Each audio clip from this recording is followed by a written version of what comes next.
So open that page, I'll search for my fix, find what I need in the deep dark abyss.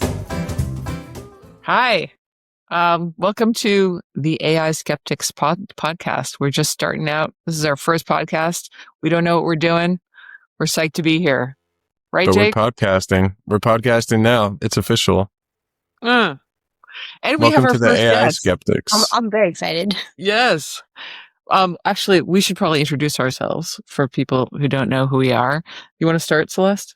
I am Celeste Kidd. I am a professor at UC Berkeley.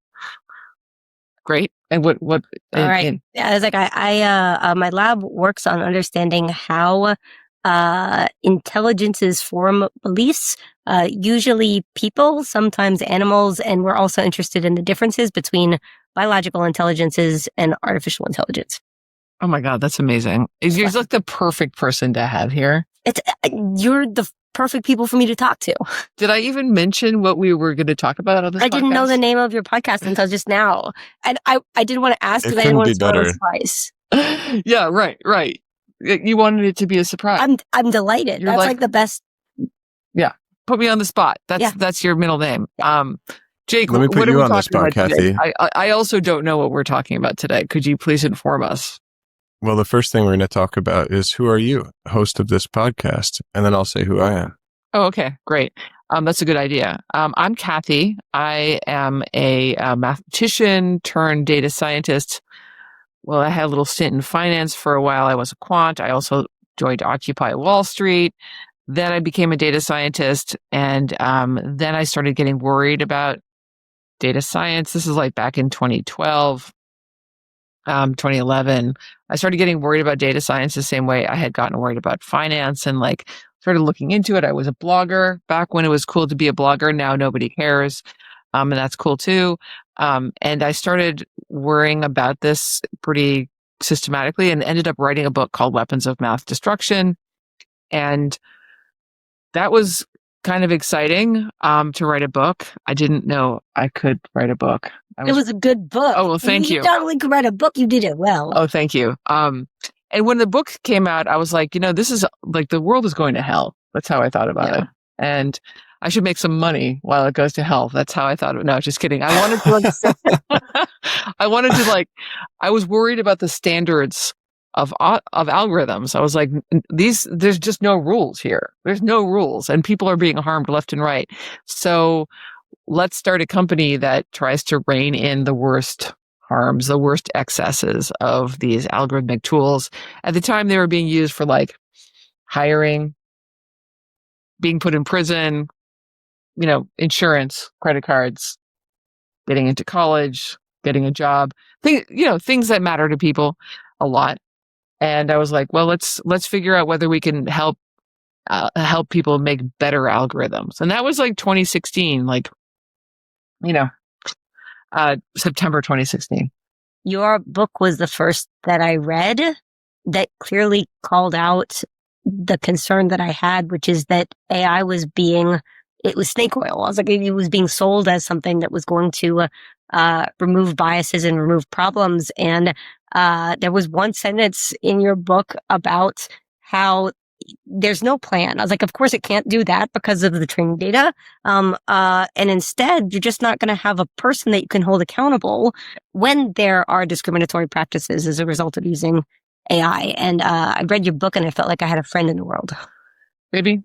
Let's drink to that. And by the way, it is Friday afternoon. It is. Which, by the way, means that we can drink wine and not feel bad. I'm from the swamp. I can drink it all the time. Yeah, that's true too. You only got 2 hours of sleep. So it's like 3 a.m. for you or something. I feel good. What, Jake? We might need to change the, time that we film this podcast so I can be drinking too, because it's not afternoon for me just yet. Right. But you've now given away like what it's actually quite early in the afternoon here. No, we don't know where you are. You could be anywhere. Okay. Let's just pretend you're in Hawaii instead of like where you actually are, which is Los Angeles. But for the time change thing. Anyway, so we did it, right, Jake? Jake joined my company. Like we've spent the last 9 years like auditing algorithms, and we've done a lot of great stuff. Then AI came out. And it was like the same fucking nightmare all over again.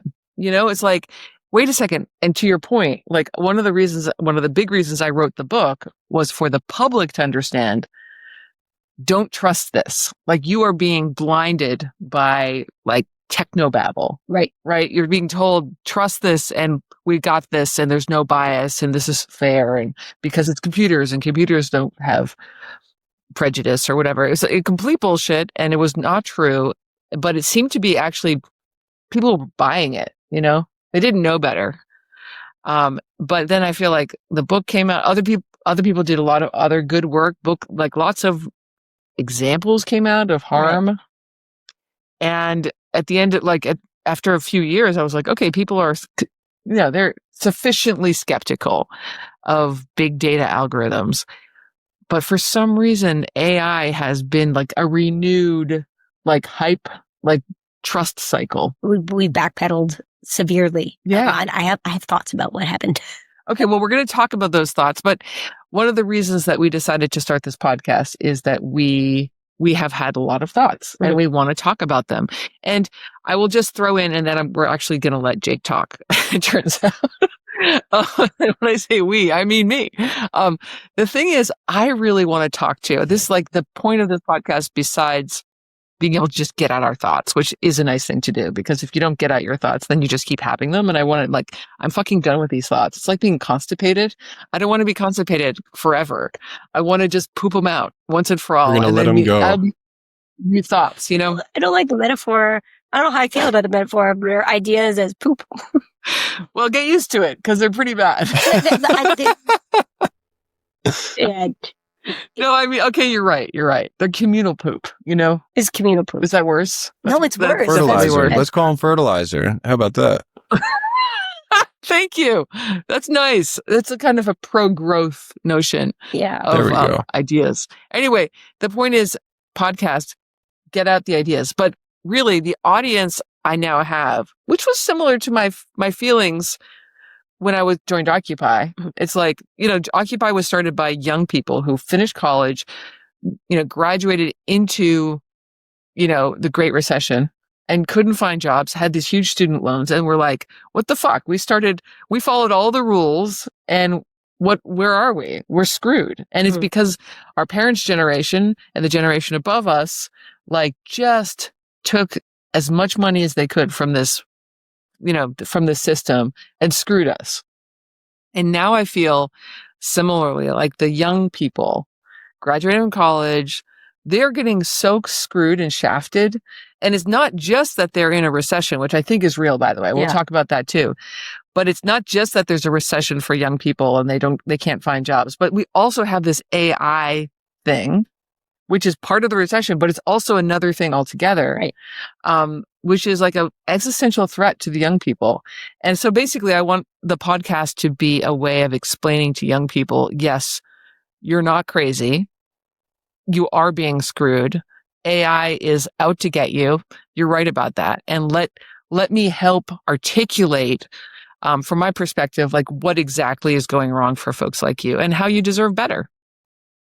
I love that. That's what Weapons of Mass Destruction did for me. It felt cathartic to read that and to understand that it wasn't just kind of free-floating anxiety. You're very good at putting words to exactly the nature of the problem. Thank you. I mean, I say sometimes like my only real skill is calling bullshit. And I like to poke. So much poop imagery. Oh yeah. No, you're right. I am actually very shit oriented. Thank you for pointing that out, Jake. Let's hear it. It's a poop cast. I think there's something you wrote in Weapons of Mass Destruction that stands out to me, and I think it kind of captures how we're back at square one with AI, where we were with big data, 20 years ago. And that, as you said, it makes lucky people luckier and unlucky people unluckier.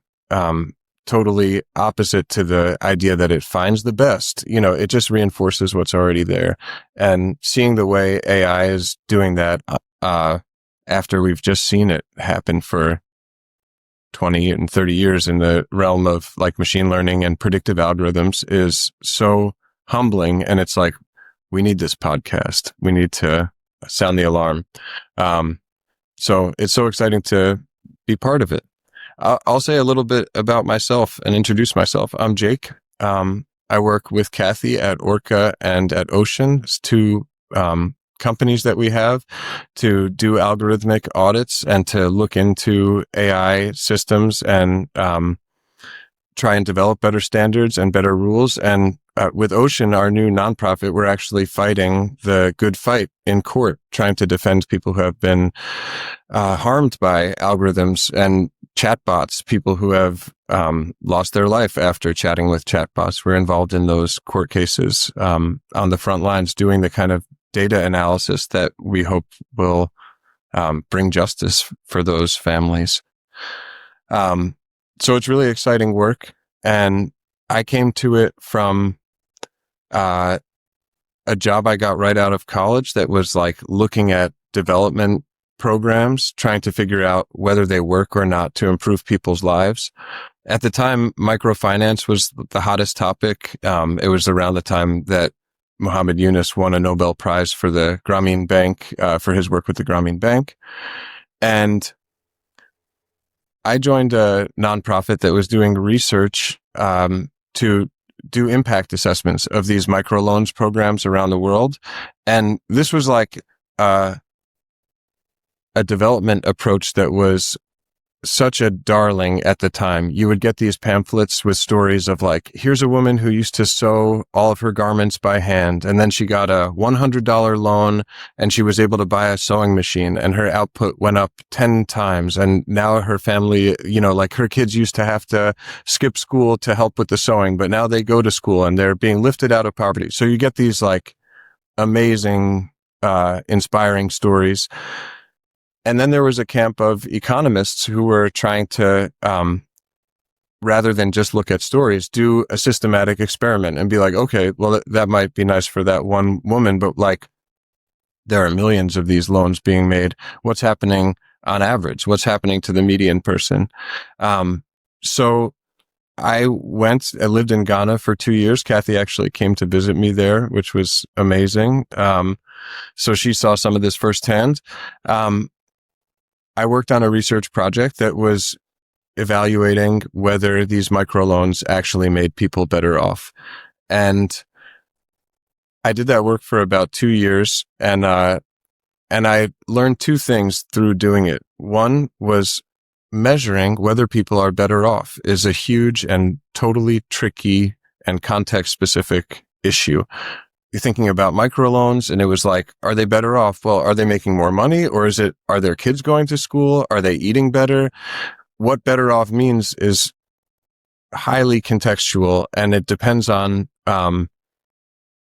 who you're asking it about, the conditions in the place where they live.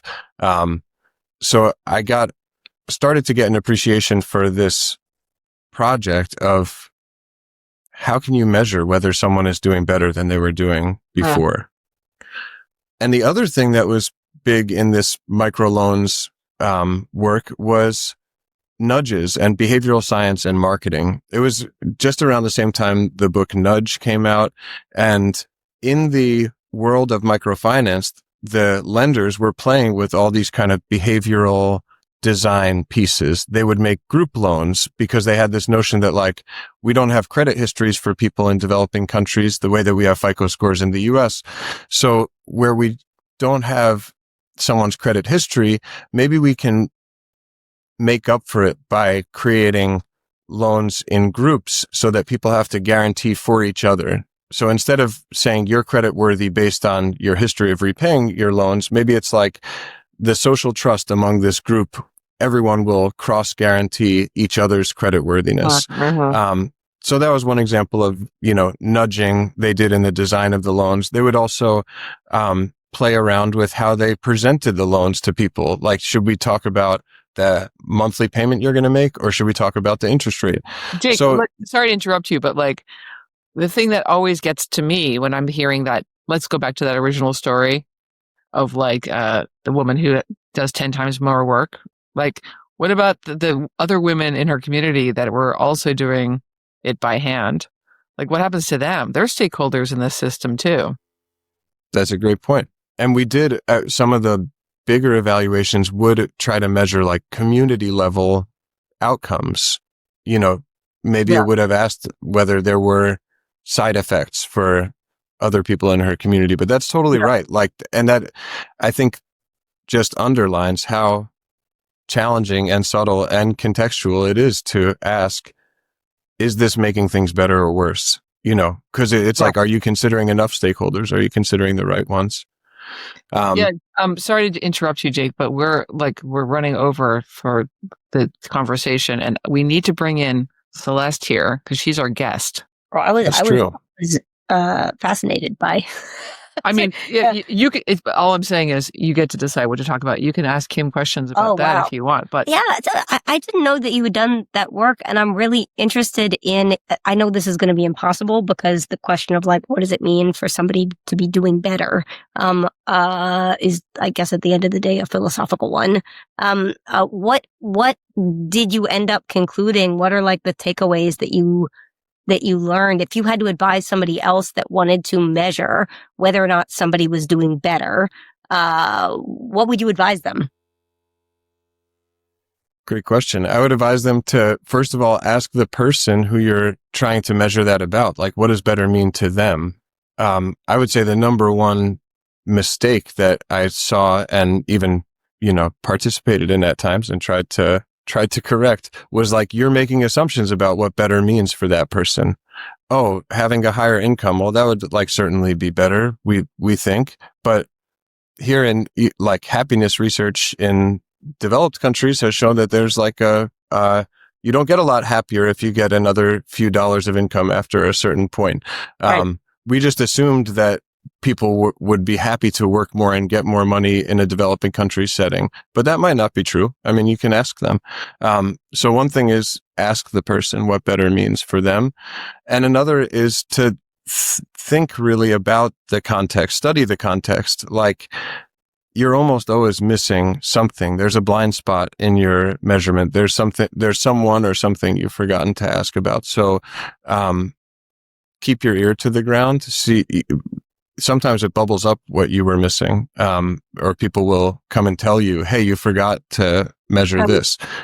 But you have to always treat it as a work in progress. You have your best measure for now, but you might be missing something. Jake, that is an amazing tie-in if you wanted to transition to what I work on. I was just going to say that. It sounds like your advice is it's very important to stay humble and to remain uncertain about all that you don't know. And that's a lot of what my lab has worked on understanding. I introduced myself briefly based on what I do now, but I guess the relevant backstory is that before I was a scientist, I was a reporter. I came from Louisiana. I grew up in the swamp east of New Orleans, and I didn't have any scientists in my family, but I did have some reporters in my family, and I thought that was the most noble thing that you can do. You go out and you discover things that are true, especially stories that are representing people that don't have access to a voice usually. So I was one of my favorite stories ever was one that was published in Time magazine about the crisis of the foster care system, just calling the world's attention to the problems that were there on behalf of kids that didn't have the resources to be able to get anybody's attention on their circumstances. So I wanted to do that. I loved the reporting parts. I thought that what it was is you go out, you figure out what's true, and then you package it up nicely and you publish it and you change hearts and minds. But when I was actually doing it, I found I wasn't a very good reporter because I forgot about a step. I went out, I found stories that I thought were interesting that represented the perspectives of people that don't usually get a voice. I was very diligent in making sure I had everything right. I packaged it up, and then I forgot about the editor. I gave it to my editor, and my editors would look at it and say, "What is this?" And I would try to explain.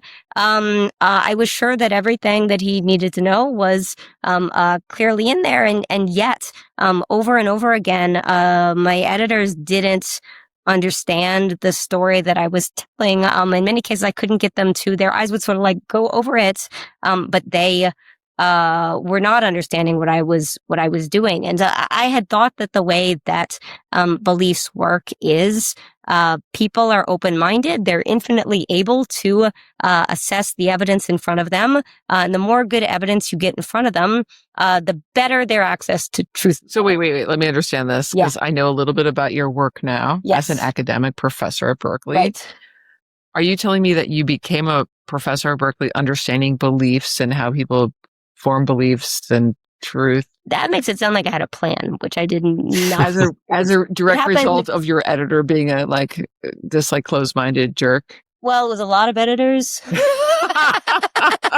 And I mean, when it's a lot of editors, you gotta conclude that there's something that you're not understanding about your own role in the system. So I now know what was happening. At the time, I was like, okay, explain to us what was happening. The editors were old men and I was a young girl. And so I was coming in with my perspective of there were things that I knew about the world that they did not. One of the stories that went maximally wrong was one that I was writing about an amendment to the Child Protection Act. It was something that, like, if you read the title of it, like, obviously we're voting for this. So it passed. Mm-hmm. It passed with no problem, but it was really problematic at the implementational level. So what it was is the way that adult content had worked previously. When there were nudie magazines, you have to make sure that the models are of age. It was the job of the photographer to look at the ID, get verification that this model is of age, and then they retain a copy of that. And if anybody has any questions, the authorities can contact the photographer, and that's how you check. Child porn was not really a problem, but as porn was online and more people became aware of it, there was a concern that this could become a thing. And so they passed this law, despite the fact that there wasn't actually any known cases that I could find of an underage person in commercial photography. So on a site that people are paying for.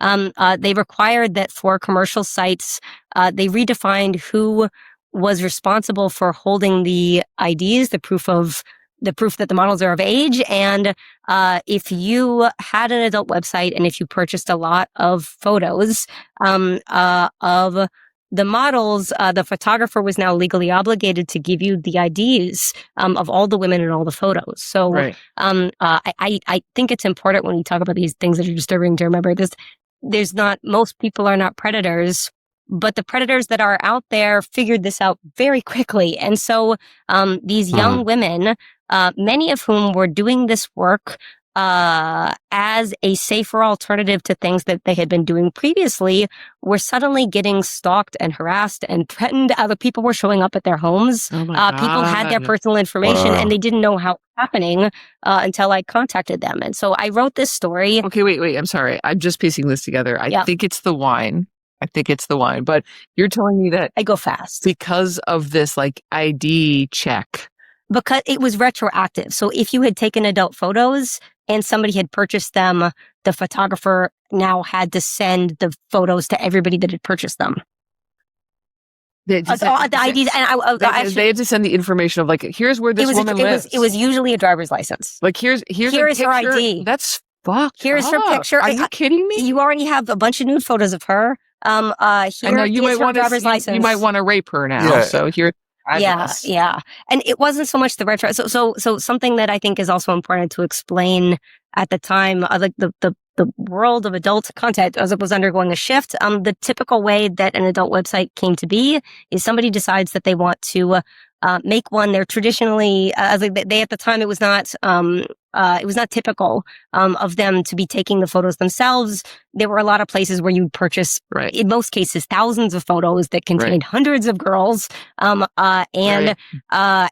that did that was now legally entitled, actually required to have their driver's licenses. That the girls had not consented to those documents being given to anybody that purchased the photos, and yet that's what had happened. So I wrote a story about how crazy this was, and I thought it was really important. Nobody knew about this. I thought I did a good job of laying things out, and I did when you have a story like this, it's hard for people to understand unless you have a person that is experiencing it. So I had a girl that had just a really, really unlucky series of things happen in her life. Like she had been assaulted by, she'd worked as a prostitute against her will. I was like, she'd been assaulted by a police officer that she went to when she went for help. Oh my God. And when she turned 18, she was really excited because this was going to be a life upgrade for her. And she didn't have anybody to take care of herself except for herself. So she'd been looking forward to this. Birthday came. She takes photos and now she's getting stalked as like a police officer came back, and she didn't know why this was happening until I contacted her and asked like about the timing. So I wrote up this story. I thought this was going to be an important one, and my editor looked over it and he went, oh, this is the porn star story. And I'm like, I really don't like that term, porn star. I was like, but I was like, be open-minded self. I was like, I guess that's his word for it. I'm like, okay, yeah, it's the porn star story, I guess. And he's like, okay. Porn stars want privacy. Porn stars want privacy. This story is porn stars want privacy. That's hilarious. And I'm like, Wow. I don't think you got to the end of the story. I was like, I think you should keep reading. And he's like, porn stars want privacy. This is the best thing you ever brought me. This is brilliant, but wait a minute, let me look. He's like flipping through the pages and he's like, this isn't funny. And I'm like, no, sir, it's not funny. It's not funny at all. Actually, I think it's really serious. It's important. I don't think it's funny. And he's like, but it could be so funny. Porn stars want privacy. You know what? I'm going to need you to revise this. I want you to make it funny. So I was like, he, gave me a series of instructions that it's still, I was like, when I was young, I was like, maybe this will make sense later. I now don't think it made sense. Like he wanted me to interview somebody who was on a TV show that had dated Hugh Hefner, who didn't know anything about this because, again, that's not you were talking about like the typical case. So I was like, is this anecdote a typical case? Wow. Hugh Hefner's girlfriends that are on a TV show are not a typical case of somebody that is getting money for taking vulnerable photos. It's like the typical case in this era was someone like the girl that I featured. This was someone that was trying to escape a really hard life and didn't have anybody to do it for her, and was doing the best that she can. And I was like, the law didn't serve her. So yeah.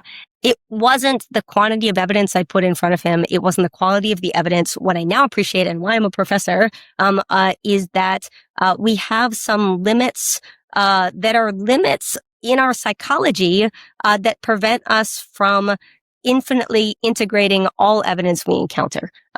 We feel like we are infinitely open-minded, especially if we're educated. We're more likely to, believe that we integrate sensibly all of the evidence that we encounter. But when I pointed out, if you think about like simple beliefs you have about like what's a pot, what's a fork, you haven't seen every fork in the world. You haven't seen every pot in the world. Like how could you possibly have certainty about that category? You only have one set of eyes. You can only be in one place at a time. The important thing that I understand now that I didn't at the time is you are always forming a belief based on a subset of information. So this means that you have to really pick and choose, and you can't choose everything. We now know, because of my lab's research for the past 15 years, that people are only open to taking in information in a particular moment when they are just the right amount of unsure about what's true.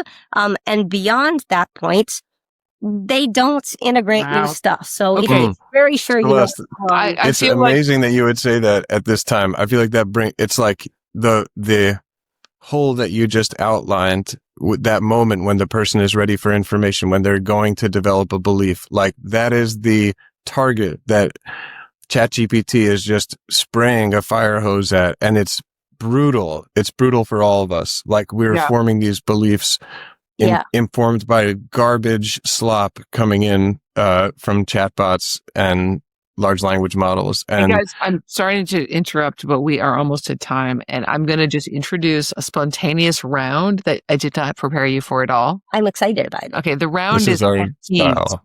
Ooh. Okay, you're going to have to come up with a pet peeve. I have a pet peeve. I'm going to explain my pet peeve. As I explain my pet peeve, you guys have to come up with pet peeves. I got it. I got all right. And it's fast because we're almost done with time. It's going to be quick. Here's what it is for me. it's really easy to invest in NVIDIA, but it's impossible to short NVIDIA unless you do a lot of fucking work. And I used to work in finance, and I can't figure out how to bet against NVIDIA because I want to make money on NVIDIA going down. But it's just, and okay, the point I'm saying is everybody easily props up this bubble. Only really sophisticated traders can bet against it. So that means that the hedge funds are going to make a shit ton of money as shit goes south, which is going to happen very quickly. Your turn, Jake. What's your pet peeve? Well, my pet peeve, building on that, no chance to give it a thumbs down, is the Gemini button that's everywhere. The Gemini button that won't go away on my Google Meet call, and it's like, I'm taking notes. I'm going to provide you a summary. And I'm like, go away, stop. And it's like, still there. It pops back up. It pops up in Gmail. It's like, do you want me to respond to this for you? I don't want you anywhere, but, fuck off. I can't say no. Yeah. Keeps popping up. Fuck off. That's a good pet peeve. Yeah. What do you got? I really did have 5 instantly, but I'm going to pick my top one today, which is, when people come to me, trying to justify the use of an AI therapist. And when I ask, like, this is a case where you come uncertain, you want information. If you go to a human therapist and say, like, should I break up with my girlfriend? Your therapist is a good person and they're probably certified. So they'd say, like, I don't do that. I can't do that. And like, no one can really know the answer to that definitively except for you. And it's a process. If you ask an LLM, it will very happily ask you a couple superficial follow-up questions that are semi-scripted and tell you something about attachment style that sounds fancy and say, like, yep, you should break up with her. There's no other way. And that feels good because it feels good because having uncertainty is like having an itch. You want to scratch it. Okay. Everybody wants to scratch it, but you didn't. We're going to bring Celeste back on the podcast and make her talk about her research in her lab. Yeah. Post-journalism. And we're going to learn more about uncertainty as an itch. That's great. And also we can talk to people about why it feels good to use something, but that's not necessarily serving them. It's not necessarily leaving them better off. So we can talk about that too. Let's talk about that. Okay, well, this has been the first episode of the AI Skeptics podcast. Thank you so much for joining us, and see you next time. We'll see you next time. Just hold